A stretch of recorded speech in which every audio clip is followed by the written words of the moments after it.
Yeah, I retired from Apple, and I started getting these emails. George, Elon Musk would like to speak to you. Give me a call. And delete. I mean, I assumed this was junk mail. Elon got on the phone, and we started chatting. Why don't you come work for the company? I was like, I've retired, and I need to spend time with my wife and kids and stuff. He said, come out to LA. Met with Elon, and I thought he was special. He asked me, if you were going to bring Tesla EVs to market, how would you do it? I said, well, I'd do it just like Apple. There's a whole education thing we had to go through at Apple, and there's going to be a whole education thing we're going to have to do with EVs. How much does it cost to charge? And how do I charge this? And there's all these questions out there. The Roadster was proof of concept, but the Model S was the first car that was really meant for people to drive like a regular car. We would talk to people about the car and show it to them and all that. And then they'd say, well, how do I get one of these? And with a straight face, we would look them in the eye and we would say, well, give me $5,000 today and I'll give you a car in a couple years. They go, what? I go, yeah, you give me a $5,000 deposit today and we'll send you a car in a couple years. I go, you're kidding.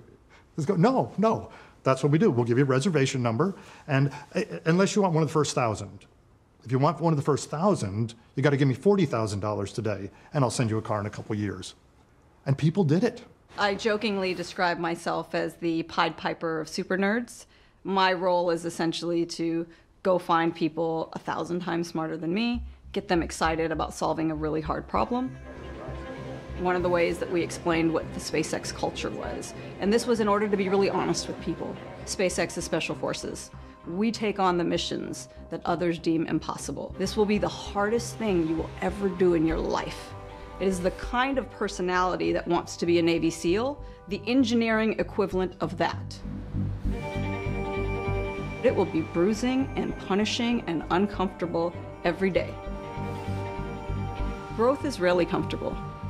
If you are comfortable, you are probably not growing. To work for Elon is to be comfortable in a constant state of discomfort.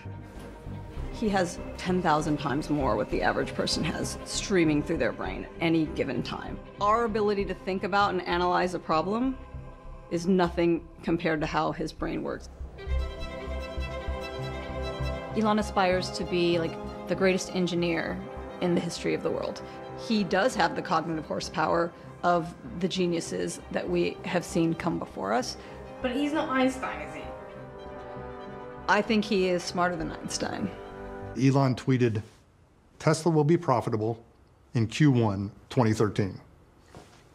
It's like, should we talk about this? We had to deliver 4,750 cars. In Q2 of 2012, we delivered 12 cars. He asked us to do the impossible, but he modeled that himself. So, how are you going to tell the hardest working man in the world that, like, no, I can't get that done? It was tough. I mean, 4 hours of sleep a night. My wife left and went to Florida.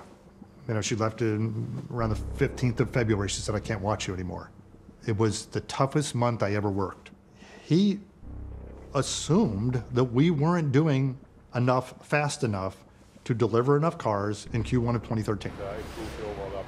Too little, too late. And he kept saying, too little, too late. There were moments when he would definitely get upset, and you've heard of him firing people on the spot. Yes, all of that happened. When Elon was behaving badly, I would kind of liken it to a toddler, right? Like, that was having a tantrum about something or upset about something. Yeah, my desk is in the factory. It's just right over there. I can show you where it is. He wants to take us by his desk. He moved his desk over to near my desk so that he could watch what was going on every single day. I think it's important for a leader to be at the front lines. My biggest challenge is ramping up production. And so what's that about? It's about being in the factory and understanding where the issues are. And so I want the very opposite of being up in an ivory tower. I want to be in the middle of the battle. And so that means putting my desk in the middle of the factory. So that's where it is. It's a noticeably clean desk with the exception of the award. Yeah, I mean, it's got, I guess it's the Motor Trend Award, my sunglasses, and then coffee. Yeah, this is my desk. There were a number of times that I witnessed Elon sleeping in the factory, showing people how important it is to be focused on finding a solution, because if Elon Musk can take the time to sleep there and be there 24 hours a day, everyone else should make the time. Factory's ramping up, you know, and they're building cars, but it's going to be close. Could they build enough? And we're halfway through the quarter, and we weren't making it. We were not making it. And I'm really getting emotional here because this was really a tough time. And we started bringing people from Europe, bringing people from all over to help deliver cars. The IT team was washing cars. Other departments, marketing was driving them to the other end of the parking lot. And I started an email trail to Elon every night, telling him, here's how many have sold, here's how many delivered, here's how many we have deposits on, and here's where we stand. And it didn't look good. It did not look good. And I would send it to him at 11:30, and he'd respond back at 11:35. And it just didn't look good, and he let me know. Then on the Tuesday, the last week of the quarter, I sent him one. And I remember it as if it was yesterday. He said, this looks promising. And it was Saturday at 3 o'clock. We delivered the 4,750th car, 3 o'clock.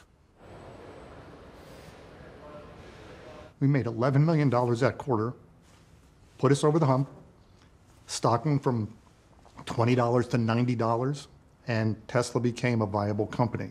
I stood up on a desk like this, called everybody around, and I said, you guys have no idea how impactful it is what you just did. You can't understand it, but what you just did is monumental, not just for Tesla, but for what we're going to do for mankind. You should all feel extraordinary sense of accomplishment. We were a real company on March 31st, 2013. SpaceX is fundamentally a vehicle to make a thriving future for humanity in space possible. You cannot do that with $200 million rockets. That is the equivalent of buying a yacht, sailing it from here to France, and then essentially setting it on fire. That makes no sense. I think he's an incredible gift to the world. He is arguably the best leader on the face of the planet. I would take the bad with the good, because if you mess with the recipe, you might mess with the magic. His brain is fundamentally more efficient. There are times where, like, I might think I disagree, but, like, he's probably, like, thought it through in a way that I haven't thought about it. If he asks me to jump, I'm gonna ask him how high.